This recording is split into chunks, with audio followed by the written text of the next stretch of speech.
So before we go any further, we want to take a look at adding more enemies into the game. And this is going to be an extra challenge for you. We've now got some different move types that we can give our ships. We've got them the ability to shoot.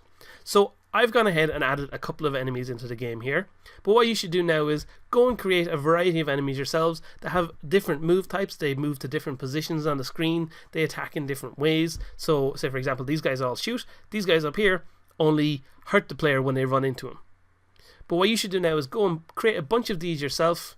I'll just show you these guys in action here as kind of a bit of inspiration. But we're going to make use of different enemy types as we go further into the game, and we want to be able to mix things up and make it a little bit more interesting for our players playing the game.